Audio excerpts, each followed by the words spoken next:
سامعین و ناظرین، آج کے دن کی یاد منانا اسلام کو زندہ رکھنے کے مترادف ہے، کیونکہ قرآن نے اس دن کو یوم الفرقان کہا ہے، یعنی حق اور باطل کے درمیان فرق کرنے والا دن۔ اور آج کے دن حضرت محمد مصطفیٰ احمد مجتبیٰ تاجدار انبیاء خاتم الرسول صلی اللہ علیہ وآلہ وسلم نے اپنے رب العزت کے حضور دعا فرمائی کہ اے میرے اللہ، یہ 313 صحابہ میرا کل اثاثہ ہیں، اور اگر آج کے دن یہ مٹ گئے تو اے میرے رب ذوالجلال، پھر تیرا نام لیوا اس دنیا میں اور کوئی نہیں ہوگا۔ اسی مناسبت سے ایک نظم شاعر نے کیا خوب لکھی ہے کہ وہ 313 تھے ہزاروں پہ تھے بھاری، وہ 313 تھے ہزاروں پہ تھے بھاری، اسلام کی عظمت تھی انہیں جان سے پیاری۔ کفار کی طاقت کا تکبر جو مٹایا، کفار کی طاقت کا تکبر جو مٹایا، اسلام کے جاں باز تھے تلوار تھی دھاری۔ اے بدر گواہی تیرے فتح و بقا کی، اے بدر گواہی تیرے فتح و بقا کی، اللہ کی نصرت تھی فرشتوں سے تمہاری۔ اٹھو میری امت کے جوانوں کو جگا دو، اٹھو میری امت کے جوانوں کو جگا دو، آصف تیری نااہلی سے دنیا میں ہے خاری، آصف تیری نااہلی سے ہے دنیا میں خاری۔ سامعین و ناظرین، آج کے دن یوم الفرقان 17 رمضان المبارک کی یاد میں رائے اعجاز ایڈوکیٹ چیئرمین تحریک تبدیلی نظام نے محفل منعقد کی ہے، جو زیر صدارت سید غلام میرا شاہ صاحب استانہ عالیہ پیر کوٹ شریف، اور آج کا خصوصی بیان اسلامک اسکالر مولانا ذوالفقار نقشبندی صاحب فرمائیں گے، اور اس پر مزید تجزیہ اور تبصرہ جناب محترم پروفیسر ایڈوکیٹ شہباز گجر صاحب فرمائیں گے، اور آخر میں رائے اعجاز ایڈوکیٹ صاحب اپنے مہمان گرامی کا شکریہ بھی ادا فرمائیں گے کہ ایک لمحے کا فکر 100 سال کے ذکر سے بہتر ہے، اور یہ آج کا دن یوم الفرقان کا دن بدر کی یاد منانا، اور جو فلسطینی مسلمان اسرائیلی بربریت اور اس کے ظلم کا شکار ہیں، یہ ہمارے لیے بہت بڑا لمحہ فکریہ ہے۔ اسی لمحہ فکریہ کے تحت یوم بدر کو منانا، یوم الفرقان کو منانا ہمارے لیے لازم و ملزوم ہے۔ آئیے پروگرام کا باقاعدہ آغاز کرتے ہیں، اور میں درخواست کرتا ہوں جناب مولانا ذوالفقار نقشبندی صاحب سے کہ وہ آج کے دن کی ہسٹری اور آج کے دن کے جو غراض و مقاصد ہیں اس پر روشنی فرمائیں۔ جناب مولانا ذوالفقار نقشبندی صاحب۔ الحمدللہ وکفا والصلاة والسلام علی سید الرسل وخاتم الانبیاء وعلی آلہ واصحابہ الاتقیاء، اما بعد، اعوذ باللہ من الشیطان الرجیم، بسم اللہ الرحمن الرحیم، والذی ارسل رسولہ بالہدی ودین الحق لیظہرہ علی الدین کلہ ولو کرہ المشرکون۔ وقال النبی صلی اللہ علیہ وآلہ وسلم الجہاد ماض الی یوم القیامہ، او کما قال علیہ السلام، سبحان ربک رب العزت عما یصفون، والسلام علی المرسلین، والحمد للہ رب العالمین۔ درود پڑھی، اللہم صلی اللہ علیہ وسلم۔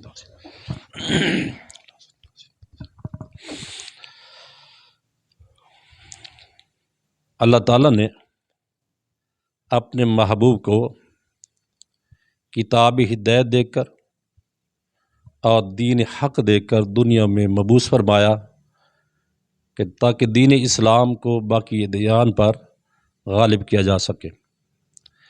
40 سال کی عمر مبارک میں اللہ کے محبوب نے اعلان نبوت فرمایا، پھر 13 سال مکہ مکرمہ میں اپنے فرائض رسالت کو نبھایا، اور یہ مکی دور آپ کا انتہائی کٹھن مشکل دور تھا، جس میں قدم قدم پہ آپ کو صبر استقامت کا مظاہرہ کرنا تھا اور ہر قسم کی تکالیف مصائب اور آلام کو برداشت کرنا تھا، اور ہاتھ اٹھانے کی کفار کے مقابلے میں اجازت نہ تھی۔ یہی حال تمام صحابہ کرام کے لیے تھا کہ مکی دور میں کسی کو آگ کے انگاروں پہ لٹایا گیا، کسی کو گرم ریت پر لٹا کر چھاتی پہ بھاری چٹانیں رکھی گئیں، اللہ کے محبوب کے راستے میں کانٹے بچھائے گئے، اور مسجد حرام میں نماز پڑھنے سے روکا گیا، بلکہ کبھی کبھار تو حالت سجدہ میں آپ کے جسد اقدس پہ اونٹ کی اجری تک ڈال دی گئی۔ انتہائی کٹھن حالات میں آپ نے یہ 13 سال مکی دور گزارا، اور اس دوران میں نے کہا کہ نہ کسی شخص کو ہاتھ اٹھانے کی اور تلوار اٹھانے کی اجازت تھی، نہ انتقام نہ بدلنے کی اجازت تھی۔ مقصد یہ تھا کہ ایک تربیت ہو جائے، اور یہ جو بے گناہ مسلمانوں پر ظلم ڈھایا جا رہا ہے، غیر جانبدار لوگ اس منظر کو دیکھیں اور ان کی رائے چینج ہو جائے، ان بیچاروں کو کیوں مارا جا رہا ہے۔ اس ترتیب سے رائے عامہ کو ہموار کرنے کے لیے اور صحابہ کرام میں برداشت کا مادہ پیدا کرنے کے لیے، بلکہ میں سمجھتا ہوں کہ اخلاص کا کامل مقام پیدا کرنے کے لیے یہ ہاتھ کو روک کے رکھنے کا حکم دیا گیا۔ آپ حیران ہوں گے کہ ایک جنگ میں حضرت علی المرتضیٰ شیر خدا رضی اللہ تعالیٰ عنہ نے ایک یہودی کو گرایا، پھر اس کی چھاتی پر بیٹھ کر اس کا سر قلم کرنا چاہا۔ اسی دوران اس بدبخت یہودی نے آپ کے چہرے پہ تھوک دیا، آپ نے فوراً اس کو رہا کر دیا، چھوڑ دیا۔ بڑا حیران ہوا، کہنے کہ حضرت آپ مجھے قتل کرنے کا ارادہ رکھتے تھے، آمادہ تھے، میں نے آپ کے چہرے پہ تھوکا، آپ کا غصہ بڑھنا چاہیے تھا، تو آپ تو مجھے جلدی قتل کرتے، آپ نے مجھے قتل کرنے کے بجائے الٹا مجھے چھوڑ دیا، اس کی کیا وجہ ہے؟ فرمایا کہ پہلے میں تجھے اللہ کا دشمن سمجھ کر اللہ کی رضا کے لیے قتل کر رہا تھا، جب آپ نے میرے چہرے پہ تھوکا تو میرا غصہ بھی شامل ہو گیا۔ اگر اب میں تجھے قتل کرتا تو صرف اللہ کے لیے نہ رہتا بلکہ اپنی نفسانی خواہش کے تحت کرتا، تو میرے ثواب میں کمی واقع ہو جاتی، اسی میں نے آپ کو چھوڑ دیا۔ یعنی دل سے انتقام یا غصہ یہ نہ رہے، چونکہ محبت اور دشمنی صرف اللہ کے لیے رہ جائے، جس سے حدیث میں آیا من احب للہ و ابغض للہ و اعطى للہ و منع للہ فقد استکمل الایمان۔ جیسے محبت کی اللہ کے لیے، کسی سے دشمنی کی تو اللہ کے لیے، کہیں عطا کیا تو اللہ کے لیے، کہیں روکا ہے تو اللہ کے لیے، اس نے اپنے ایمان کو مکمل کر لیا۔ تو اخلاص کا اعلیٰ درجہ پیدا کرنے کے لیے، تاکہ ذاتی نفسانی خواہشات کا خاتمہ ہو جائے، اب جینا مرنا صرف اللہ کی رضا کے لیے ہو جائے، تو اس مقصد کے تحت مکی دور میں جہاد کی اجازت نہیں ہوئی۔ پھر 13 سال مکی زندگی گزارنے کے بعد اب مدینہ منورہ میں تشریف لائے اور ہجرت فرمائی، اور سن 2 ہجری میں یہ غزوہ بدر واقع ہوا ہے۔ اب غزوہ بدر کی طرف ہم بعد میں آئیں گے، پہلے تھوڑا سا اسلام میں جہاد کا تصور ہے، اس کو سمجھنا ضروری ہے۔ جہاد کا جو لفظ ہے یہ جوہد سے نکلا ہے، اور جوہد کہتے ہیں کوشش کو۔ اسلام کی سربلندی کے لیے، اعلاء کلمت اللہ کے لیے سر توڑ کوشش کا نام جہاد ہے۔ اب اس کی کئی صورتیں بن سکتی ہیں۔ ایک جہاد بالعلم ہے، مثلا حق کے احکاز، یعنی حق کی سربلندی کے لیے یا حق کی حمایت میں تقاریر کرنا، یا قلم کا استعمال کرنا، مضامین لکھنا، کتابیں شائع کرنا۔ پیچھے علم ہوگا تو کتابیں لکھی جائیں گی نا، تو اسے یہ کتاب جہاد بالعلم کہلائے گا۔ اس کی پھر آگے 2 صورتیں بنتی ہیں، زبان سے اور قلم سے، اور دونوں کی الگ الگ فضیلت بیان کی گئی۔ فرمایا کہ قیامت کے دن علماء کے قلم کی سیاہی شہداء کے خون کے برابر تولی جائے گی۔ اور ادھر فرمایا کہ ظالم جابر بادشاہ کے سامنے کلمہ حق کہنا یہ افضل ترین جہاد ہے۔ جہاد باللسان ہو یا جہاد بالقلم ہو، جہاد کی اقسام ہیں۔ ایک جہاد بالمال ہے کہ اسلام کی سربلندی کے لیے مال خرچ کیا جائے، لیکن اس کے سب سے جو اہم ترین اس کا جو پہلو ہے وہ جہاد بالنفس بھی آپ کہہ سکتے ہیں، جہاد بالسیف بھی کہتے ہیں، بنفس نفیس، محاذ پہ جا کر مسلح ہو کر دشمن سے ٹکرانا، اس کو قتال قرآن نے کہا ہے، اور اس کو جہاد بالنفس بھی ہم کہتے ہیں، اور اس کو جہاد بالسیف بھی کہتے ہیں۔ یہ آخری اس کا مرحلہ ہے اور سب سے اعلیٰ درجہ اور مشکل ترین یہی ہے، اور اسی جہاد میں لوگ جب قتل ہو جاتے ہیں اللہ کے راستے میں تو ان کو شہید کہا جاتا ہے۔ آئیے، اسلام میں ہم نے یہ دیکھا ہے کہ جو جہاد ہے نا وہ لگتا ہے کفر کے خلاف نہیں ہے، جہاد ظلم کے خلاف ہے۔ اس کی دلیل یہ ہے، ایک تو یہ کہ دوران جنگ بوڑھوں کو قتل کرنے کی اجازت نہیں، بے شک کافر ہی صحیح، بچوں کو قتل کرنے کی اجازت نہیں ہے، عورتوں کو قتل کرنے کی اجازت نہیں ہے، غیر جانبدار لوگ، درویش، علماء، ان کو قتل کرنے کی اجازت نہیں ہے۔ دوسرا یہ ایک جو فلسفہ جہاد ہے، جب بھی آپ نے کسی قوم سے ٹکرانا ہے، جنگ کرنی ہے، تو سب سے پہلے ان کو دعوت اسلام دو۔ اگر وہ اسلام قبول کر لیتے ہیں تو تمہارے جیسے وہ تمہارے بھائی ہیں، مسلمان ہیں، جو حقوق تمہارے اسلام نے مقرر کی وہ ان کے بھی ہیں، تو گویا تم برابر ہو۔ اگر وہ اسلام قبول نہیں کرتے پھر انہیں کہا جائے گا کہ اسلام کی بالادستی کو تسلیم کر لو، اطاعت کر لو، ذمہ بن کر اقلیت کی حیثیت سے تم ہمارے ملک میں رہ سکتے ہو، تمہاری جان مال کا تحفظ ہمارے ذمہ ہے، لیکن اس کے بدلے آپ کو جزیہ ٹیکس دینا پڑے گا۔ تو اگر وہ اطاعت قبول کر لیتے ہیں، اقلیت کی حیثیت سے شامی ملک میں رہنا چاہتے ہیں، اسلام تو بہت اچھا، موسٹ ویلکم، تم رہو۔ بلکہ ہم نے یہ دیکھا کہ جو انہوں نے سالانہ جزیہ دینا ہے، اگر وہ بیمار ہو گئے، بوڑھے ہو گئے یا معذور ہو گئے اور وہ جزیہ ادا کرنے کی اب صلاحیت نہیں رکھتے، استعداد نہیں رکھتے، پھر دور فاروقی کا وہ واقعہ آپ کے ذہن میں ہونا چاہیے، جب آپ نے ایک بوڑھے یہودی کو بھیک مانگتے ہوئے دیکھا اور اس سے بھیک مانگنے کا سبب پوچھا، اس نے کہا جی میں غیر مسلم ہوں اور میں جزیہ دیا کرتا تھا جب میں کما سکتا تھا، اب میں بوڑھا ہو گیا ہوں، کما سکتا نہیں، تو جزیہ کیسے دوں؟ تو اس کا ایک ہی حال ہے کہ بھیک مانگو۔ تو آپ نے فوری طور پہ یہ آرڈر جاری کر دیا کہ جو کافر مسلمان ملکوں میں رہتے ہیں بطور اقلیت ذمی، اگر وہ جزیہ ادا نہیں کر سکتے تو جزیہ معاف کر دو، بلکہ ان کے وظائف بیت المال سے جاری کر دو۔ یہ کافروں کا وجود برداشت کیا جا رہا ہے۔ اگر اسلام میں کفر کے خلاف جہاد ہوتا تو اسلامی ملکوں میں پھر کفر کا اور کافروں کا نام و نشان مٹ جاتا، لیکن اسلام نے بلکہ ان کو جینے کا حق دیا ہے۔ اس کے ساتھ ہم دیکھتے ہیں اگر وہ ذمی بیمان کے بھی رہنا نہیں چاہتے تو پھر ان کے یہ کہ آؤ پھر میدان میں، پھر جنگ ہوگی، پھر لڑائی ہوگی، یہ آخری موقع ہے، یعنی آخری آپشن ہے، پہلے اسلام قبول کر لو، پھر یا اطاعت قبول کر لو یا پھر لڑائی ہوگی۔ تو یہ جو درمیان میں اطاعت اور اقلیت اور ذمی کا جو تصور ہے، اس بات کی دلیل ہے اسلام کفر کے خلاف جنگ نہیں اٹھا، تلوار نہیں اٹھاتا، نہ تلوار اٹھانے کو حکم دیتا ہے، بلکہ وہ کافر جو ظالم ہے اور مسلمانوں پر ظلم ڈھاتے ہیں اور ان کا جینا حرام کر دیا اور ان کے دین کے مطابق زندگی گزارنے ہی نہیں دیتے، ایسے ظالموں کے لیے پھر جہاد ہے، تلوار ہے، ان کے ساتھ وہ ہے کہ دو دو ہاتھ ہونا پڑے گا۔ تو لہذا ایک بنیادی چیز جو سامنے آئی کہ وہ جہاد کفر کے خلاف نہیں بلکہ ظلم کے خلاف ہے۔ اس کے بعد اب ہم آتے ہیں غزوہ بدر کی طرف۔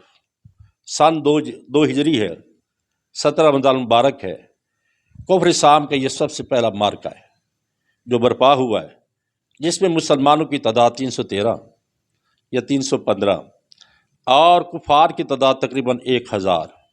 مسلمان یوں سمجھے کہ نیتھے تھے۔ کیا ہوا کہ 2 گھوڑے ان کے پاس ہیں، 6 یا 8 تلواریں ان کے پاس ہیں، 70 ان کے پاس اونٹ ہیں، جبکہ مقابلے جو کافر ہیں وہ کیل کاٹے سے لیس ہے۔ 700 ان کے پاس اونٹ ہیں اور 200 کے لگ بھگ ان کے پاس گھوڑے ہیں، تو ہر ایک ان میں سے زیرہ پوش بھی ہے، مسلح بھی ہے، تو ان لوگوں کے ساتھ یہ ایک ٹکراؤ ہے۔ تو یہ مارکا، اس کو قرآن نے یوم الفرقان کا، اس کی ایک بنیادی وجہ ہے۔ ابو جہل کے بارے میں آیا کہ جب یہ مکہ مکرمہ سے نکلنے لگا لشکر جرار لے کر بیت اللہ میں گیا، اور اس نے کہا کہ اللہ جو بندہ حق پہ ہے نا اس کو آپ فتح عطا کرنا۔ وہ سمجھتا تھا کہ چونکہ ہم بیت اللہ کے خادم میں مجاور ہیں اور حاجیوں کی خدمت کرتے ہیں تو ہم ہی تو حق پہ ہیں نا. معاذ اللہ اس نے نبی علیہ السلام کو حق پہ نہ سمجھا، تو حق کے غلبے کی اور فتح کی اسے دعا کی. تب قرآن نے پھر سورۃ انفال میں بات کھولی نا، تم حق کی فتح چاہتے تھے، قد جاءکم الفتح، فیصلہ آ چکا ہے. تو حق اور باطل کا فیصلہ ہو گیا کہ نبی علیہ السلام اور آپ کے صحابہ کرام یہ مسلمان حق پہ ہیں، اور یہ جو مقتول ہوئے کافر یہ سارے باطل پہ تھے. اسی حق اور باطل کا بالکل واضح یہ فیصلہ ہو گیا تھا. بدر کا جو مارکہ ہے، اس میں عجیب بات جو ہمیں دیکھنے میں آئی وہ یہ ہے کہ چونکہ حدیث پاک ہے کہ لا یؤمن احدکم حتی اکون احب الی من والدہ وولدہ والناس اجمعین.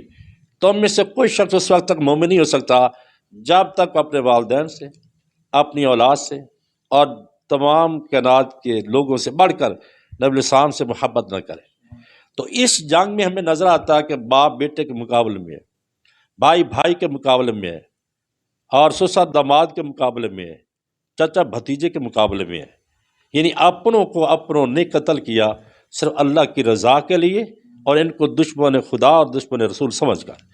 اس کی دوسری مثال بڑی عجیب ہمیں کتابوں میں ملتی ہے کہ سیدنا صدیق اکبر رضی اللہ تعالیٰ عنہ کے ایک فرزند عبد الرحمن، یہ جنگ بدر کے موقع پر ابھی مسلمان نہیں ہوئے تھے، یہ کفار کے لشکر میں آئے ہوئے تھے. بعد میں اللہ نے توفیق دی مسلمان ہو گئے. ایک دن باپ بیٹا دونوں گھر بیٹھے ہیں. بیٹے نے عبد الرحمن نے کہا کہ ابا ایک بات بتاؤں. فرمایا کہ بتاؤ. یہ جنگ بدر میں آپ نبی علیہ السلام کے ساتھ تھے اور میں ابو جہل کے ساتھ تھا. دوران جنگ کئی مرتبہ ایسا ہوا کہ آپ میرے نشانے پہ تھے، میری تلوار کی زد میں تھے. اگر میں چاہتا تو آپ کو قتل کر سکتا تھا، لیکن میں نے آپ کو ابا سمجھ کے چھوڑ دیا.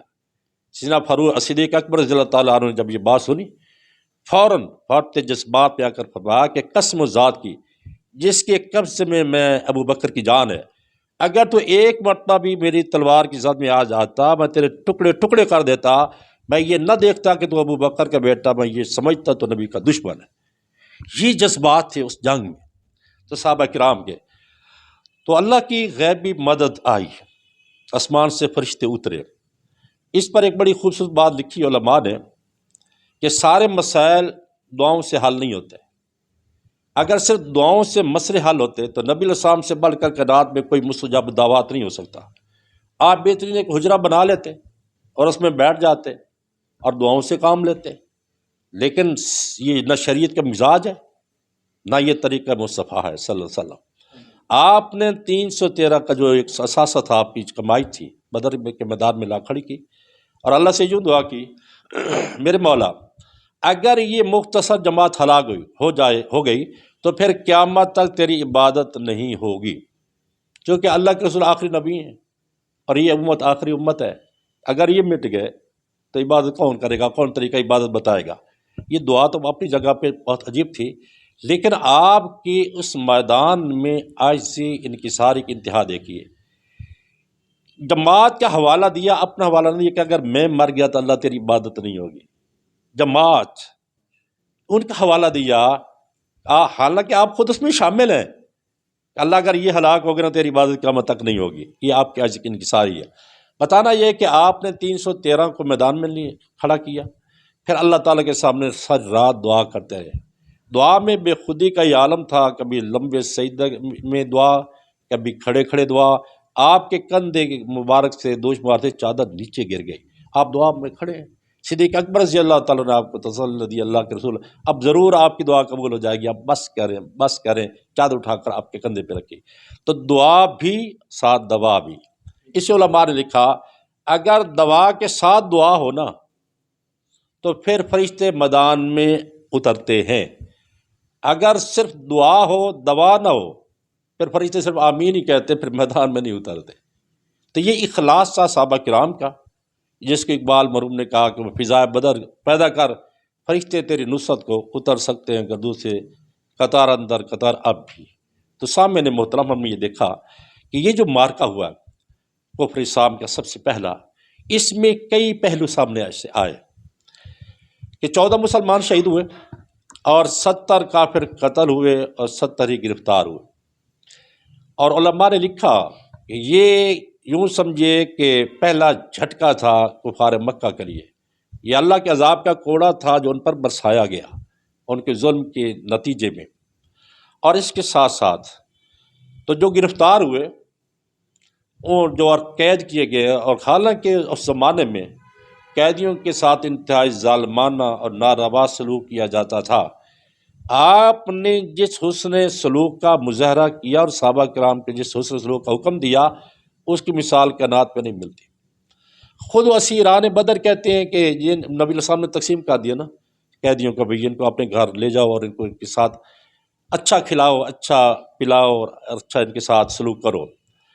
صحابہ کہتے ہیں، ابو عزیز ایک صحابی ہیں، یہ حضرت مصعب بن عمیر کے بھائی ہیں، وہ کہتے ہیں کہ جن لوگوں کے گھر میں تھا نا، جو کچھ ان کے گھر میں کھانے پینے کا سامان ہوتا تھا وہ لا کر میرے سامنے رکھ دیتے، خود کھجوریں کھا کے گزارا کر لیتے۔ میں نے کئی مرتبہ کہا شرمندہ ہو کر، نہیں حضرت آپ بھی کھائیں، وہ کہا جی نہیں جی نہیں، اللہ کے رسول کا حکم ہے ان قیدیوں کے ساتھ اچھا سلوک کرو۔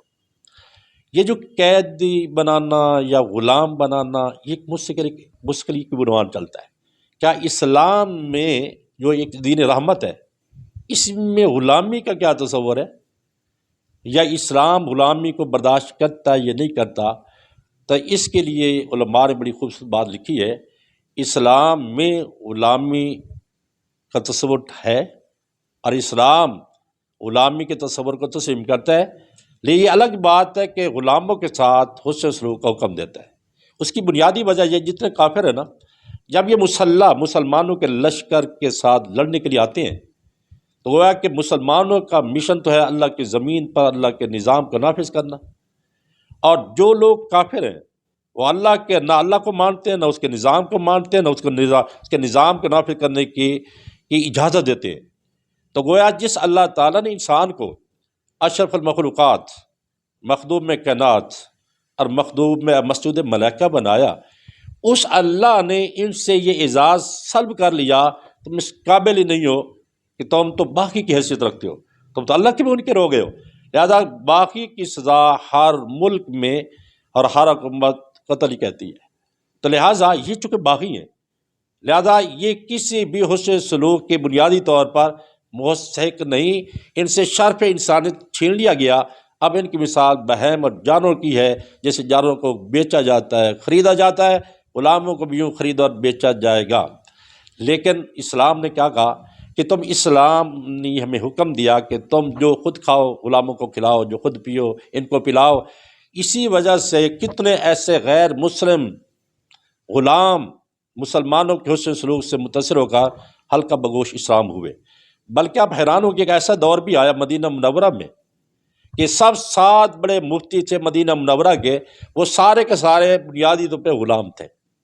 تو یعنی انہوں نے آ کر اسلام قبول کیا، دین اسلام کی تعلیم حاصل کی، پھر وقت کے بہت بڑے مفتی بنے، اور ان کا مدینہ منورہ میں فتویٰ چلتا تھا۔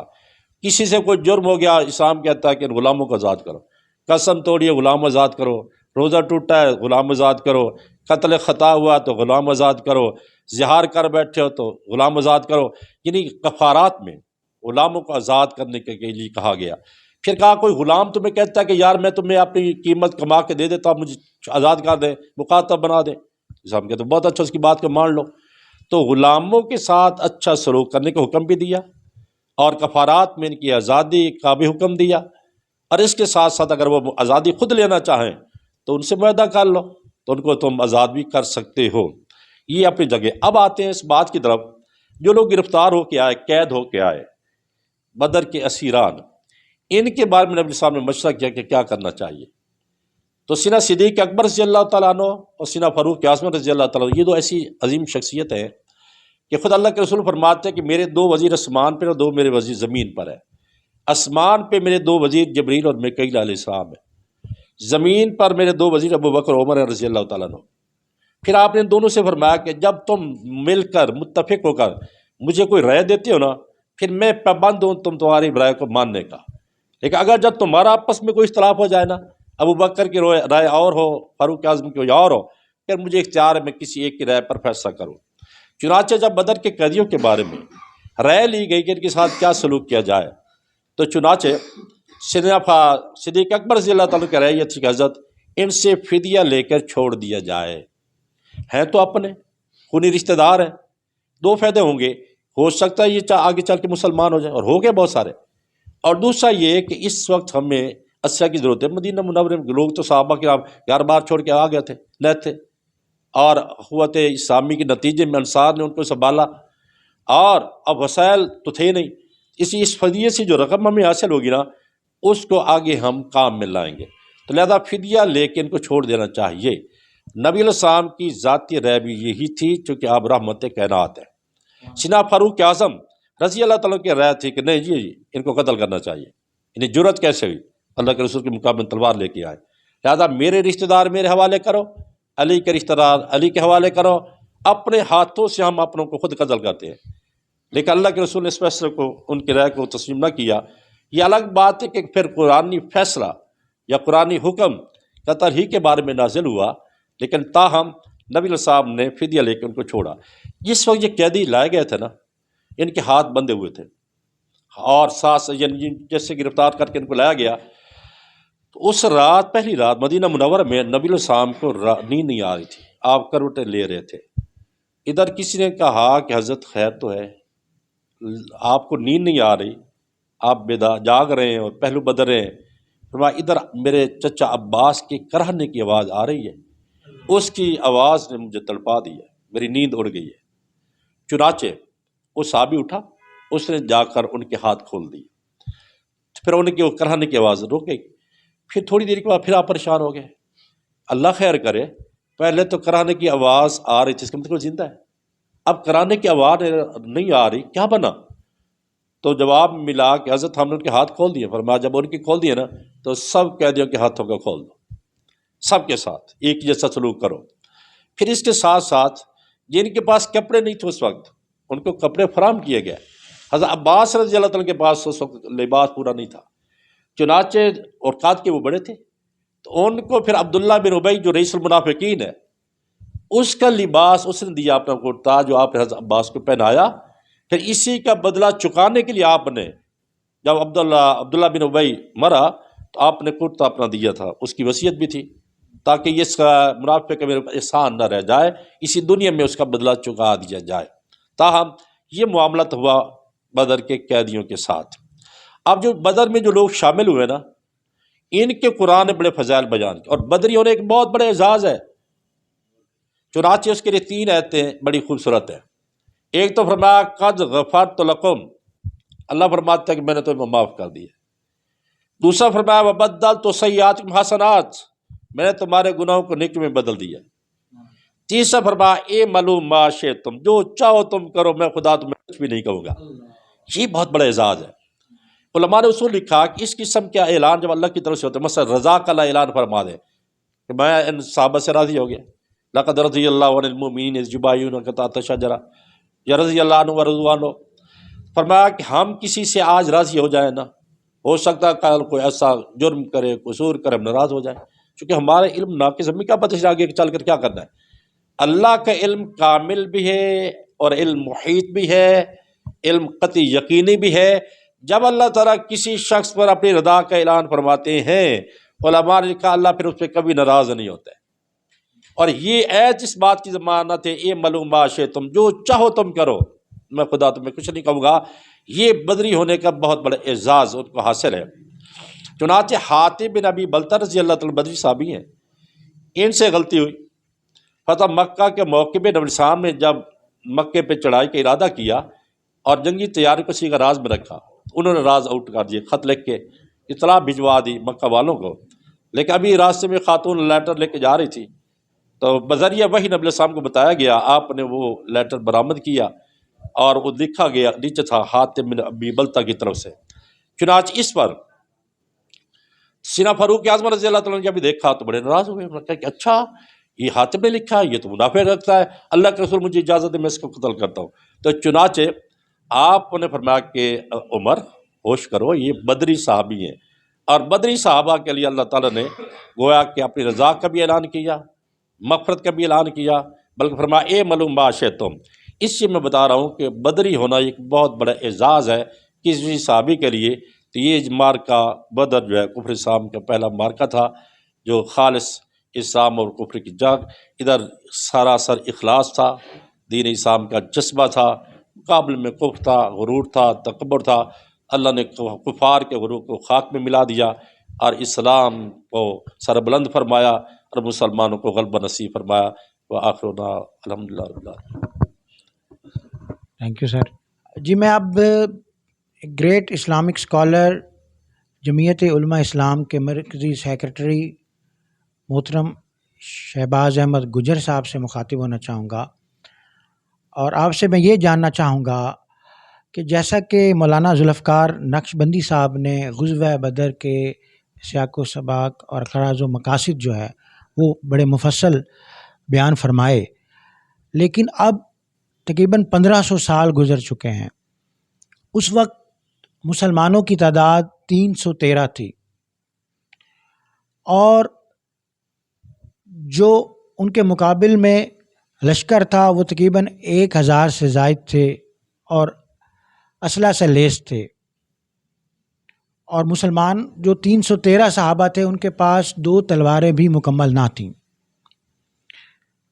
تو اتنے مختصر اسباب کے باوجود اللہ رب العزت نے ان کے نصیب میں نصرت فرمائی۔ 1500 سال گزرنے کے بعد آج مسلمانوں کی تعداد کروڑوں میں ہے، یہاں تک کہ پاکستان ایک ایٹمی پاور ہے۔ اس کے باوجود کشمیر میں جو ہندوؤں کی بربریت اور ظلم کا شکار ہونا پڑتا ہے کشمیریوں کو، موجودہ جو حالات ہیں فلسطین میں اسرائیلی ظلم کے شکار ہیں، بچے بوڑھے خواتین کو بے دریغ قتل کیا جا رہا ہے۔ کیا یوم بدر ہمیں اس بات کے پیغام نہیں دیتا کہ ہمیں ایمانی غیرت کا تقاضا کرنا چاہیے، اعلان جنگ فرمانا چاہیے؟ اس بارے میں آپ کیا کہیں گے کہ ہماری جو سرکار ہے اور آل اوور دا ورلڈ جو مسلم کنٹریز ہیں ان کا رد عمل کیا ہونا چاہیے؟ نحمدہ و نصلی علی رسولہ الکریم۔ بسم اللہ الرحمن الرحیم۔ نہایت ہی قابل احترام جناب رائے ایاز احمد صاحب ایڈوکیٹ، صدر تحریک تبدیلی نظام، نہایت ہی قابل احترام حضرت مولانا ذوالفقار احمد صاحب نقشبندی، نہایت ہی قابل احترام حضرت شاہ صاحب، مولانا قاسم صاحب، چودھری منشا صاحب، دیگر حضرات، میں سمجھتا ہوں کہ رائے ایاز ایڈوکیٹ صاحب جو کہ ہمارے ایک نہایت ہی نظریاتی رہنما ہے وکلاء میں، اور وہ مختلف تاریخی مواقع پر اہل علم کو اکٹھا کر کے ایک نظریاتی آبیاری ہماری کرتے ہیں۔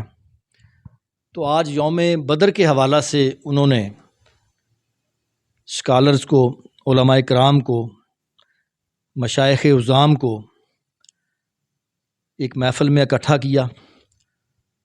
میں سمجھتا ہوں کہ اللہ تعالیٰ پہلے کی طرح انہیں مزید توفیق دے گا اور اس میں برکت بھی دے گا، اور ہمارے علم اور عمل میں اضافے کا باعث یہ محفل بنے گی۔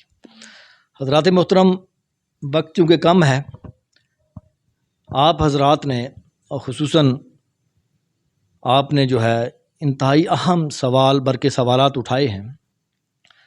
سب سے پہلے تو میں یہ گزارش کروں کہ حضرت مولانا ذوالفقار نقشبندی صاحب، انہوں نے ایک بڑی جامع قسم کی گفتگو کی ہے اپنے موضوع کی مناسبت سے، تو انہی کی بات کو آگے بڑھاتے ہوئے پہلی بات تو میں یہ عرض کرنا چاہوں گا کہ انہوں نے ایک جہاد کی مختلف قسمیں فرمائی ہیں، تو اور اس میں مسلم مجاہدین کا قتال سے پہلے جو مطالبات ظالم طبقہ کے سامنے رکھتے ہیں وہ یہ ہے کہ اسلام کا پروگرام پورے کا پورا تسلیم کر لو، مسلمان ہو جاؤ۔ کیا معنی کہ پورا اسلام میں داخل ہو جاؤ۔ اگر وہ اس کا انکار کرتے ہیں تو فوری ان کا قتال نہیں کیا جاتا، دوسرے نمبر پر ان کے سامنے یہ بات رکھی جاتی ہے کہ اپنے ریاست، اپنے ملک، اپنے علاقے میں ظالمانہ نظام کو ختم کر کے ہمارے عادلانہ نظام کے متحد کر دو، پھر ہماری اور آپ کی کوئی لڑائی نہیں ہے۔ گویا کہ جب انہوں نے اسلام کا پائیدار نظریہ، عقیدہ، پورے کا پورا اسلام کا نظریہ قبول کرنے سے انکار کیا تو جنگ نہیں ہے۔ اس سے یہ چیز اخذ ہوئی کہ اسلام میں عقیدے کی بنیاد پر جنگ نہیں ہے صرف، یعنی کسی کے عقیدے کو تبدیل کرنے کے لیے جنگ نہیں کی جاتی۔ اسلام میں لڑائی ہے، جنگ ہے، کس بنیاد پر؟ نظام کی بنیاد پر، تبدیلی نظام کی بنیاد پر۔ جب وہ نظام کی تبدیلی کا انکار کرتا ہے برسر پیکار طبقہ، ظالم طبقہ جو ہے، پھر اس کے ساتھ جو ہے وہ جنگ کی جاتی ہے، اور اس میں بھی اصول جنگ ہے۔ تو اس کا معنی پھر یہ ہوا، اس میں کہا گیا کہ عقیدہ اپنا رکھو، ہم جبر سے آپ کے عقیدے کو تبدیل نہیں کرائیں گے، لیکن نظام ہمارا چلے گا، اس لیے کہ اسلام کے نظام کے علاوہ جتنے بھی دنیا میں نظام آئے ہیں یا اس وقت نظام موجود ہیں، کیپٹلزم ہے، کمیونزم ہے، یا ان دونوں کا ملغوبہ ہے، وہ کسی نہ کسی پہلو سے، کوئی کلی طور پر، کوئی جزوی طور پر، کوئی مختلف پہلوؤں سے ان میں استحصال اور استحصال بالجبر موجود ہے۔ مذہبی جو ہے جبر موجود ہے۔ آپ مثالیں آپ کے سامنے ہیں کہ انڈیا کے اندر مسلمانوں کو جو ہے نماز پڑھنے والوں کو کیا پابندیاں عائد کی جا رہی ہیں، مسلمانوں کی مساجد کو گرایا جا رہا ہے۔ ایک لمبی تاریخ ہے، کبھی مسلمانوں نے بھی، مسلمان فاتحین نے بھی کبھی اقلیتوں کے، اپنے عقیدے سے ڈیفرنٹ گروہوں کے عبادات کو کبھی گرایا ہے۔ کوئی مجھے آپ مثال پیش کر دیں، صلاح الدین ایوبی ہے، یوسف بن تاشفین، جتنے بھی آپ، ایک پوری لمبی تاریخ ہے۔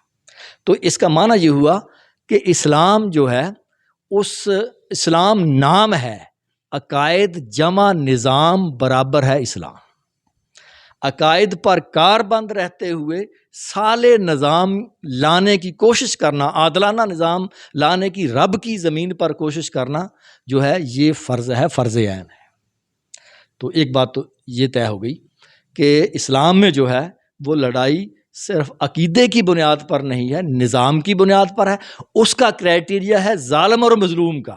اگر میرا حقیقی بھائی ظالم طبقہ سے تعلق رکھتا ہے تو اس کی مذمت ہونی چاہیے، اس کے خلاف جد و جہد ہونی چاہیے۔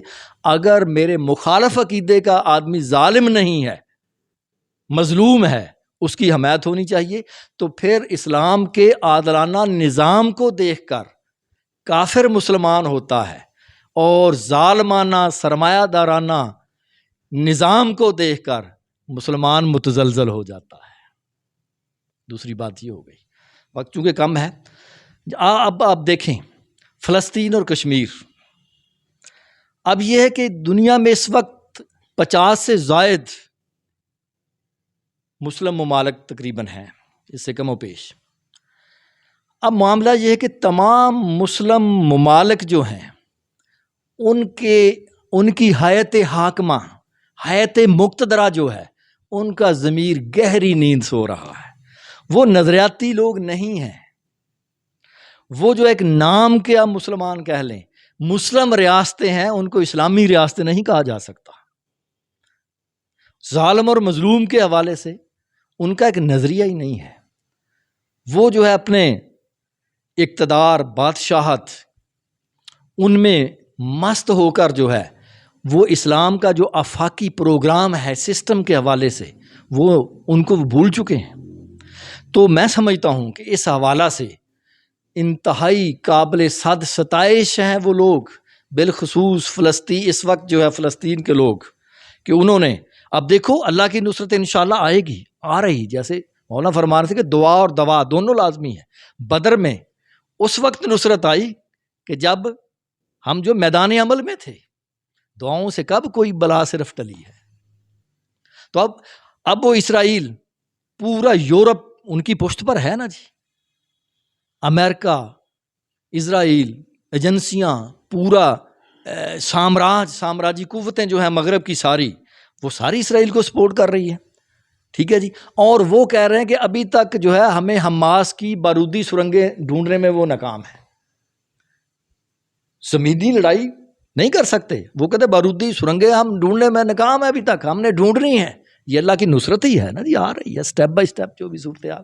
لیکن قابل افسوس انتہائی بات یہ ہے کہ اس وقت جو ہے بین الاقوامی ادارے، اقوام متحدہ کا انسانی حقوق کا چارٹر، اس کی شک 5 سے لے کر جو ہے وہ 26 تک جو ہے انسانی حقوق کی جو شکیں ہیں مختلف حوالوں سے، وہ حرکت میں نہیں آ رہی. ابھی جو ہے 4 دن پہلے سلامتی کونسل میں جنگ بندی کرنے کا جو ہے انہوں نے قرارداد پاس کر لی ہے، لیکن ابھی اسرائیل اس کی پرواہ نہیں کر رہا. تو اس لیے ضرورت اس امر کی ہوگی کہ ایک اسلام کے پائیدار نظریہ کو ریاستوں کے اندر وہ لوگ برسر اقتدار آئیں جو اسلام کا جامع نظریہ سمجھتے ہوں، کریکٹر والے لوگ ہوں جن کو اسلام کے آفاقی پیغام سے آگاہی ہو اور ساتھ کریکٹر بھی اس کی تصدیق کرے، اور پھر جو ہے اسلام کا آفاقی نظام جو ہے لے کر دعا اور دوا کے ساتھ پھر دنیا میں جو ہے ظلم ختم ہو سکتا ہے. تو جتنا ظلم بڑھے گا رد عمل بھی منظم ہوگا. یعنی اس وقت مسلم کنٹریز کی جو عوام ہیں وہ تو فلسطین کے ساتھ ہیں، جو حکمران طبقہ ہے وہ خواب خرگوش میں ہے. تو اس سے بڑا امت میں المیہ کوئی نہیں ہو سکتا. یہ ان کے ضمیروں کو جھنجھوڑنا ہوگا. اسی لیے جو ہے یہ احتجاج، یہ جو ہے مختلف سطح پر، عوامی سطح پر جو ہے بیداری کی لہر پیدا کرنا، احتجاج پیدا کرنا، بین الاقوامی سامراج جو ہے اس کے حوالے سے آگاہی پیدا کرنا، اس کو للکارنا، نوجوانوں میں شعور پیدا کرنا، یہ ساری چیز جو ہے جیسے مولانا فرما رہے تھے یہ جہاد ہے. ہم ریاست پاکستان سے مطالبہ کرتے ہیں کہ ہمیں جانے دیں وہاں، ایک بات تو یہ بھی ہو سکتی ہے نا جی، لیکن بات یہ ہے کہ وہاں سرحدیں فلسطین کے ساتھ کس کی لگتی ہیں؟ مصر کی ہے، اردن کی ہے اور دوسری ریاستوں کی ہیں. ٹھیک ہے جی. اب وہ بھی ان کی مدد نہیں کر رہے تو وہاں داخل کیسے ہوں گے؟ تو اس مرحلے پر ہم یہ تو کر سکتے ہیں نا، آخری بات کہ ان کی مالی امداد کریں. وہاں بچے گھاس کھانے پر مجبور ہیں، آپ نے دیکھا ہوگا. اور اس حوالے سے جو سامراجی اور یہودی پروڈکٹس ہیں ان کا جو ہے ہم مکمل بائیکاٹ کریں. نیسلے، کوک، پیپسی جی، ایریل، سرف، ہاں جی، اپنا KFC، میکڈونلڈ، اپنی لوکل پروڈکٹس، صوفی سوپ، گائے سوپ، ہاں جی، یہ استعمال کر سکتے ہیں نا مثال. جی سیاست معیشت کی لونڈی ہوتی ہے. دور جدید میں جو ہے سیاست جو ہے وہ معیشت کے تابع ہو گئی ہے. اور جب ان کی معیشت کو، چونکہ پورا مغرب کا، اسرائیل کا، امریکہ کا پورا نظام معیشت سود کی بنیاد پر کھڑا ہے، جب اس کو زک پہنچے گی، جب ان کی معیشت کو زک پہنچے گی تو اس میں بھی بہت بڑا فرق پڑے گا. تو یوم بدر جو ہے وہ اس بات کا ہم سے تقاضا کرتا ہے کہ مسلم حکمران جو ہیں وہ گہری نیند سے جاگ جائیں، اور مسلم عوام جو ہے وہ اپنے حکمرانوں کے ضمیر کو جھنجھوڑیں، اور فلسطینی اور کشمیر کے مسلمانوں کے حوالہ سے جو ہے ایک اور دیگر جہاں پر ظلم ہو رہے ہیں انسانیت کے ساتھ، ہم انسانی بنیادوں پر سوچتے ہیں. کیا پورے یہودی جو ہے مختلف ممالک میں ہیں نا جی، ہم تو نہیں ان کو قتل کرتے. ساری صورتحال جو ہے، تو اس لیے جو ہے اللہ تعالی ہمیں عمل کی توفیق عطا فرمائے. ہمارے جو ہے حیات مقتدرہ جو ہے مسلم ممالک کی، ان کے ضمیر کو جاگنے کی توفیق عطا فرمائے، اور عوام میں یہ سارا شعور بیدار کرنا چاہیے. یوم بدر جو ہے ہمیں اس بات کا تقاضا کرتا ہے. انشاءاللہ یہ جد و جہد جاری رہے گی تاکہ اسلام کا آفاقی نظام جو ہے وہ آئے اور ظالمانہ نظام تبدیل ہو، ظالمانہ عدالتی نظام، ظالمانہ انتخابی نظام، ظالمانہ معاشی نظام، ظالمانہ معاشرتی نظام، اس کی تبدیلی کے بغیر جو ہے اب گزارا نہیں ہے. انسانیت سکون نہیں پکڑ سکتی. بہت شکریہ آپ کا. جی میں اب مخاطب ہونا چاہوں گا مفتی محمد قاسم صاحب سے، جو کہ ضلعی صدر ہیں مسلم لیگ پاکستان کے. مفتی صاحب آپ کی تشریف آوری کا شکریہ، ہم آپ کا خیر مقدم کرتے ہیں کہ آپ تشریف لائے. مفتی قاسم صاحب ماشاء اللہ آلریڈی آپ سرگرم ہیں، فنڈ ریزنگ کے حوالے سے بھی آپ بہت کچھ کر رہے ہیں، لیکن میرا بنیادی سوال آپ سے یہ ہے کہ جہاد کے بارے میں قرآن پاک میں کتنی دفعہ حکم ہوا؟ میرے ناقص علم کے مطابق تقریباً 484 دفعہ حکم ہوا ہے، لیکن اس کے علاوہ میں چاہوں گا کہ آپ روشنی فرمائیں، اور اس کے ساتھ ساتھ آپ یہ بتائیں کہ اس وقت جو پوری دنیا میں جو اقوام مسلم ہے وہ بالکل خواب خرگوش میں ہے، تو اس حوالے سے جو ہمارے علماء کرام ہیں، مساجد میں ہمارے جو خطیب ہیں، جمعہ ہوتا ہے اس میں بھی جو بیانات ہوتے ہیں، ہمارے علماء کرام کے کیا فرائض ہیں، وہ کس طرح عوام کو فلسطینی ان معاملات پہ، فلسطینی مظالم پر جو ہے وہ کس طرح ایجوکیٹ کر سکتے ہیں، اور جہاد کے بارے میں کس طرح جو ہے وہ ان کو باقاعدہ تلقین فرما سکتے ہیں۔ السلام علیکم ورحمۃ اللہ وبرکاتہ۔ نحمده ونصلي ونسلم على رسوله الكريم، اما بعد فاعوذ باللہ من الشیطان الرجیم، وَلَقَدْ نَصَرَكُمُ اللَّهُ بِبَدْرٍ وَأَنْتُمْ أَذِلَّةٌ فَاتَّقُوا اللَّهَ لَعَلَّكُمْ تَشْكُرُونَ۔ فضائے بدر پیدا کر، فضائے بدر پیدا کر، فرشتے تیری نصرت کو اتر سکتے ہیں گردوں سے کتار اندر کتار اب بھی۔ 17 رمضان المبارک کی مناسبت سے رائے اعجاز صاحب نے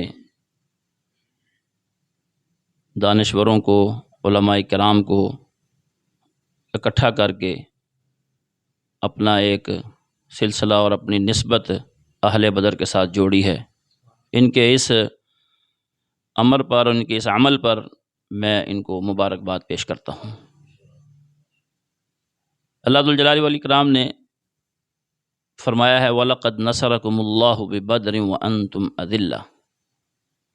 یہ سورہ آل عمران کی آیت ہے، اور سورہ آل عمران میں جنگ احد کا بالخصوص ذکر ہے۔ جنگ احد میں مسلمانوں کو ایک دم بہت بڑی شکست کا سامنا کرنا پڑ رہا تھا، جو کہ اللہ ذوالجلال والاکرام نے بچایا۔ تو اس کی طرف بھی اشارہ ہے کہ یہاں پہ جو تمہیں کہا گیا تھا کہ آپ نے اس درے کو نہیں چھوڑنا، جبل رمات، جو گئے ہیں مدینہ میں انہوں نے دیکھا ہے جبل رمات کو۔ رمات رامی کی جمع ہے، تیر اندازوں کا وہ دستہ، وہ جتھا، جن کو کہا تھا کہ ہمیں کچھ بھی ہو جائے آپ نے اس کو نہیں چھوڑنا۔ اب دیکھ لیجئے کہ نبی صلی اللہ علیہ وسلم خود موجود ہیں، صحابہ موجود ہیں، اتنا عظیم دور کبھی نہ آیا ہے اور نہ آئے گا، لیکن یہ چھوٹی سی ان لوگوں سے بھی جو انبیاء علیہ السلام کے بعد سب سے افضل لوگ ہیں، چھوٹی سی، بالکل معمولی سی ایک لغزش ہوئی کہ آپ نے فرمایا تھا کہ درے کو نہیں چھوڑنا، انہوں نے چھوڑ دیا کہ جنگ شاید ختم ہوگی، لوگ سمیٹ رہے ہیں غنیمتوں کا مال، ہم بھی جا کے سمیٹیں۔ پھر دیکھ لیجئے کیسے جنگ کا پاسا پلٹا ہے۔ خود اللہ کے رسول صلی اللہ علیہ وسلم زخمی ہو گئے، آپ کا دانت مبارک وَكُسِرَتْ رَبَاعِيَتُهُ، بہت زیادہ یہ بات مشہور ہے کہ آپ کے دندان شہید کر دیے گئے، یہ بات غلط ہے۔ ایک دانت مبارک آپ کا شہید کیا گیا، اور وہ بھی رباعی تھا۔ نیچے کے جو 2 دانت ہیں ان کو ثنایا سفلا کہتے ہیں، اور اوپر کے جو 2 دانت ہیں فرنٹ والے ان کو ثنایا علیا کہتے ہیں۔ اس کے بعد جو 4 دانت ہیں ان کو رباعی کہتے ہیں، لیفٹ سائڈ اپ ڈاؤن، ادھر بھی لیفٹ سائڈ اپ ڈاؤن، تو یہ رباعی ہے۔ اس کے بعد پھر انیاب ہے۔ انسان کے منہ میں فائدے کے لیے ذکر کر رہا ہوں کہ 20 داڑیں اور 12 دانت ہیں، اس طرح 32 بن جاتے ہیں۔ 20 داڑیں ہیں اور 12 دانت ہیں، تو ایک دانت شہید کر دیا گیا، آپ کا چہرہ مبارک زخمی کر دیا گیا، آپ کے چچا کو شہید کر دیا گیا۔ اللہ کے رسول صلی اللہ علیہ وآلہ وسلم کو بتایا گیا کہ 70 لوگ شہید کر دیے گئے ہیں۔ آپ نے فرمایا کہ 2 صحابہ کے لیے ایک قبر بنا لو، اجتماعی تدفین کر لو۔ جو آ کے بتا رہے تھے وہ بھی کوئی بہت سالم جسم والے نہیں تھے، کٹے ہوئے تھے، ٹوٹے ہوئے تھے، زخموں سے چور تھے۔ آپ کبھی غور کیجئے کہ وہ کٹے پھٹے لوگ تھے، آپ نے فرمایا 2 کے لیے ایک قبر بناؤ۔ انہوں نے کہا جی قبر کا مسئلہ نہیں، ان کے لیے کفن کا کپڑا بھی نہیں ہے۔ تو رسول اللہ صلی اللہ علیہ وسلم نے فرمایا جس کے لیے جو کپڑا ملتا ہے اس کے سامان میں سے اسی میں دفن کر دیں۔ ایسا ہی کیا گیا عبد الرحمن بن عوف رضی اللہ تعالیٰ عنہ. یہ افطاری کی مناسبت سے بھی یہ بات میں عرض کرنا چاہوں گا، صحیح مسلم میں یہ واقعہ موجود ہے. عبد الرحمن بن عوف رضی اللہ تعالیٰ عنہ نے اپنے خادم سے کہا افطاری لائیے. وہ افطاری لے کر آئے، افطاری لگ گئی، وہ رونا شروع ہو گئے. خادم نے پوچھا کہ وجہ کیا ہے، آپ رونا شروع ہو گئے، اتنا رو رہے ہیں، اتنا رو رہے ہیں، کیا وجہ ہے؟ افطاری آپ نے منگوائی، میں لے کر آیا، آپ نے روزہ افطار کرنا تھا. اللہ اکبر. کیا فرمایا عبد الرحمن بن عوف رضی اللہ تعالی عنہ نے؟ وہ اپنے خادم کو جنگ احد میں لے گئے. احد کی جنگ تھی، 70 صحابہ شہید ہو گئے. آپ صلی اللہ علیہ وسلم نے فرمایا جس کے سامان سے جو کپڑا ملتا ہے اسی میں کفن دے دو. کہتے ہیں مصعب بن عمیر رضی اللہ تعالی عنہ کی باری آ گئی. یہ وہی مصعب بن عمیر رضی اللہ تعالی عنہ ہیں جن کو رسول اللہ صلی اللہ علیہ وسلم نے جنگ بدر میں پرچم تھمایا تھا. فرمایا مصعب کچھ بھی ہو جائے، یہ پرچم گرنا نہیں چاہیے. بدر کی مناسبت سے کہتے جب ان کا سامان کھولا تو ایک چادر ملتی ہے. مصعب بن عمیر رضی اللہ تعالیٰ عنہ وہ صحابی ہیں کہ لوگ مکے کی گلیوں میں تلاش کرتے تھے کہ اگر یہاں سے اتنی اچھی خوشبو آ رہی ہے، یہاں مصعب کے علاوہ کوئی گزرا ہی نہیں ہوگا. ایسی پوشاک پہنتے تھے کہ دوسری دفعہ پہننا پسند نہیں کرتے تھے، اتنے امیر. اللہ اکبر.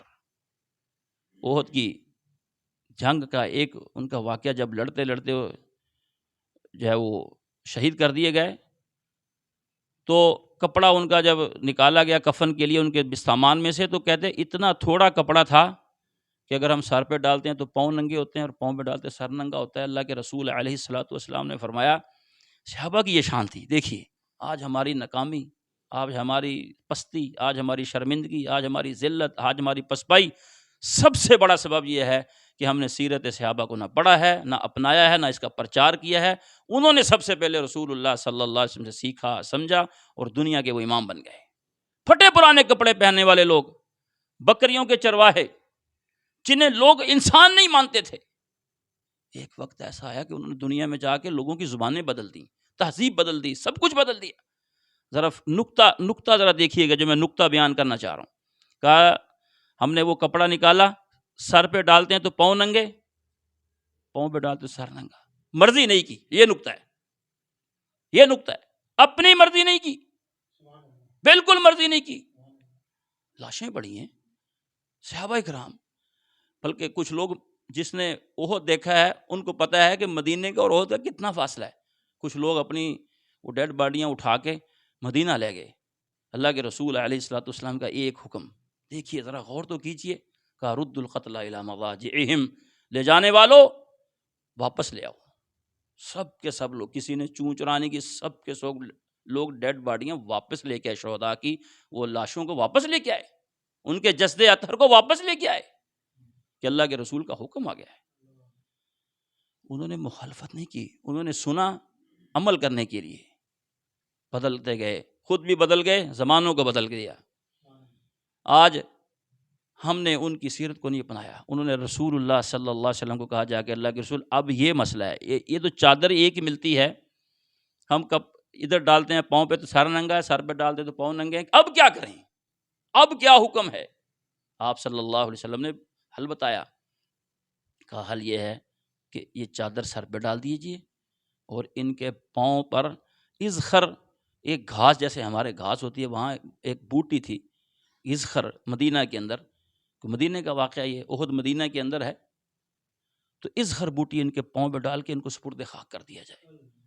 کہنے کا مطلب یہ ہے کہ وہ جبل رمات پہ وہ 50 صحابہ کا دستہ، چھوٹی سی غلطی اور یہ اتنا منظر بدل گیا. اللہ کے رسول صلی اللہ علیہ وسلم کو یہ پیش ہے. تو اس آیت مبارکہ میں اللہ تعالیٰ نے صحابہ کرام رضی اللہ عنہم کو کہا ہے کہ یہ وَلَقَدْ نَصَرَكُمُ اللَّهُ بِبَدْرٍ وَأَنْتُمْ أَذِلَّةٌ، اس وقت تو تم بہت ہی کمزور تھے. اللہ کے رسول علیہ الصلوۃ والسلام دعا مانگ رہے ہیں، دعا مانگ رہے ہیں، دعا مانگ رہے ہیں، دعا مانگ رہے ہیں، دعا مانگ رہے ہیں، دعا مانگ رہے ہیں، ہاتھ اوپر جاتے جا رہے ہیں، اوپر جاتے جا رہے ہیں. آپ کی چادر نیچے گرنے لگی. سیدنا ابوبکر صدیق رضی اللہ تعالیٰ پیچھے سے آئے، کملی کو اٹھا کے کندھوں پہ رکھا، کہا اللہ کے رسول حسبک یا ایھا النبی، اللہ کے نبی بس کیجئے. اتنی مضبوط اور اتنی لمبی دعا اللہ رد کرے گا؟ ضرور اللہ مدد کرے گا. اللہ کے نبی صلی اللہ علیہ وسلم کیا فرما رہے تھے اس وقت؟ صحیح بخاری کے الفاظ یہ ہیں، اللہم، اے اللہ. آپ کی دعائیں زیادہ معتبر تھیں. بدر 150 کلومیٹر دور ہے مدینہ سے. بدر کا مقام 150 کلومیٹر مسجد نبوی صلی اللہ علیہ وسلم کو چھوڑ کر گئے، رمضان میں چھوڑ کر گئے، 17 رمضان، پہلا رمضان اسلام کا 13 مارچ سن 624 عیسوی، 17 رمضان سن 2 ہجری، یہ بھی اتفاق سے مارچ کا مہینہ ہے۔ جنگ بدر کا جو مارکہ ہے وہ 13 مارچ 624 عیسوی میں پیش آتا ہے۔ اللہ کے رسول علیہ الصلوۃ والسلام کی دعا سے صحابہ کرام کی آمین سے پرزور آمین، اور آپ کی دعا سے مضبوط دعا کس کی ہوتی؟ وہیں مدینہ مسجد نبی میں بیٹھ جاتے اور دعائیں مانگتے رہتے۔ نہیں، پہنچے ہیں، وہاں پہنچے ہیں۔ کیا کہہ رہے تھے اللہ کے رسول صلی اللہ علیہ وسلم؟ اس کا مطلب ہے کہ دعا وہی ہوتی ہے جو میدان مقتل میں جا کے مانگی جاتی ہے، جو اپنی پوری کوشش کر کے مانگی جاتی ہے۔ مقداد بن اسود اور زبیر بن عوام یہ دو اس جنگ کے ہیرو ہیں، 2 ہی گھوڑے تھے اور 2 ہی ہیرو تھے، ایک دائیں طرف، ایک میمنہ، ایک میسرہ، 2 ہی گھوڑے اور 2 ہی اس جنگ کے ہیرو ہیں، چند تلواریں۔ ایک صحابی آئے، عکاشہ رضی اللہ تعالیٰ عنہ کہتے ہیں میں آیا اللہ کے رسول، جنگ شروع ہونے والی ہے، میرے پاس تو کچھ بھی نہیں ہے۔ ہائے ہائے ہائے، کہتے ہیں اللہ کے رسول نے مجھے ایک لکڑی دی۔ صحابہ یقین رکھتے تھے، آپ کی جو ہے وہ محبت، عقیدت، یقین بڑا تھا کہ جو دے رہا ہے اس کو نہیں پتا لکڑی سے کیا ہوگا۔ سوال نہیں کیا کہ اللہ کے رسول جنگ ہے، تیر ہے، تلوار ہے، کیل ہے، کانٹا ہے، وہاں نیزے ہیں، برچیاں ہیں، خون ہے، قتل ہے، سب کچھ ہے، لکڑی کیا کرے گی؟ کچھ نہیں کہا۔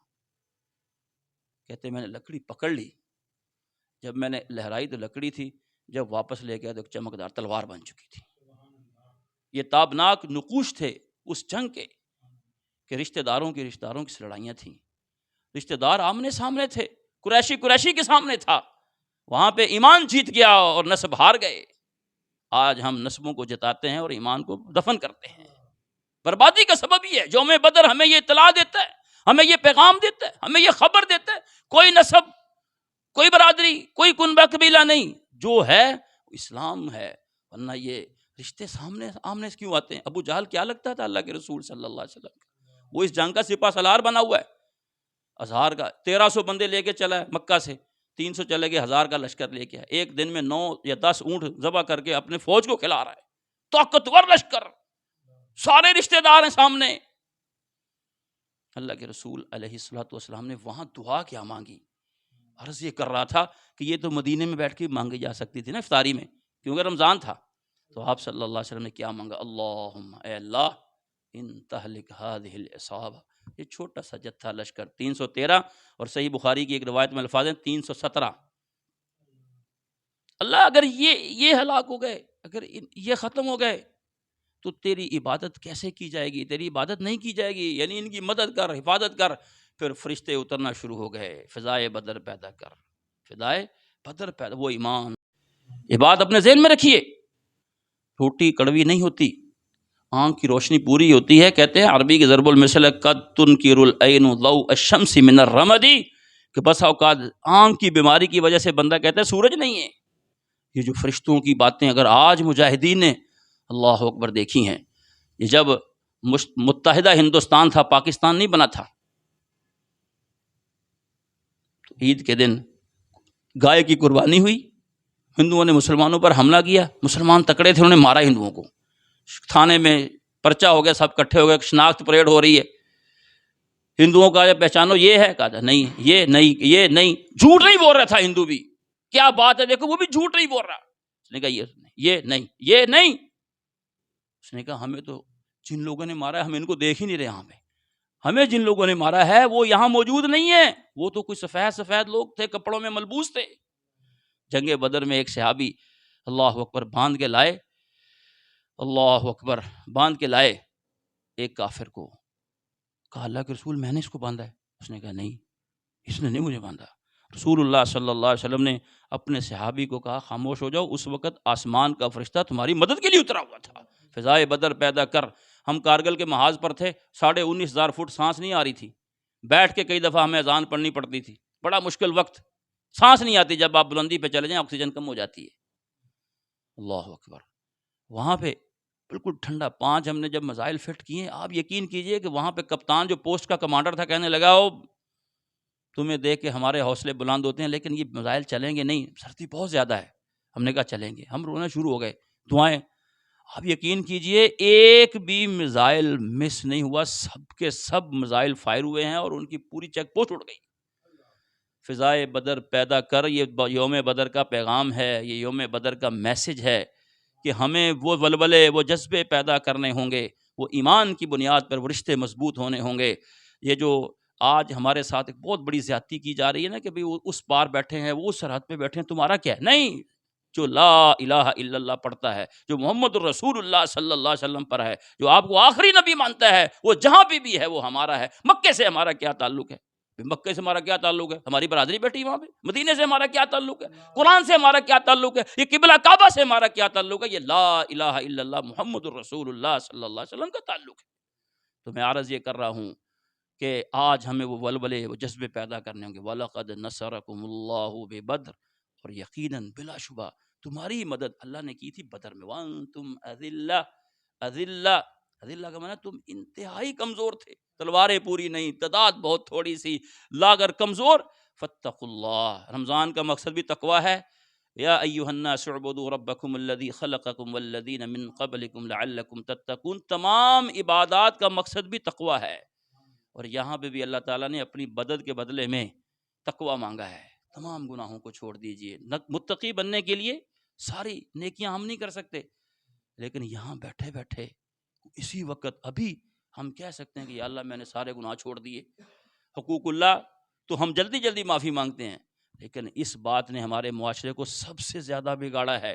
یہ میری بات نوٹ کر لیجئے کہ ہم لوگوں کو ستاتے ہیں، ان کا مال کھاتے ہیں، ان کو دھوکہ دیتے ہیں، 2 نمبر چیزیں بیچتے ہیں، پلاٹ ان کے قبضہ کر جاتے ہیں، بہنوں کے حقوق نہیں دیتے، اور عمرہ کرنے کے لیے چلے جاتے ہیں۔ اللہم انک عفو تحب العفو فاعف عنی فاعف عنا۔ بھئی کس چیز کی معافی؟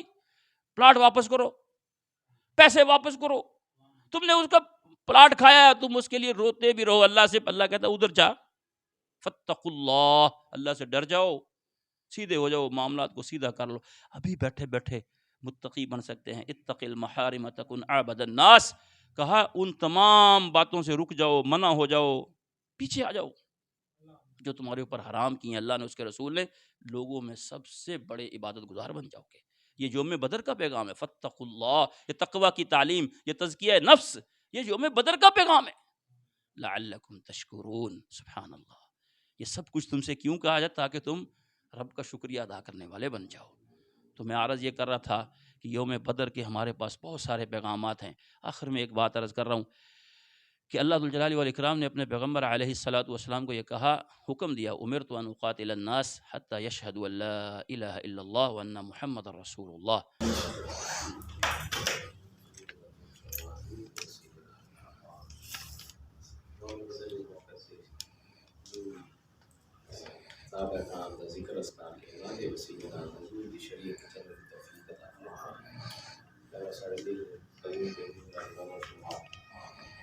اور بہار سارے قوم اکٹھا کرنے کی توفیق عطا فرمائے۔ وصلی اللہ علیہ وسلم۔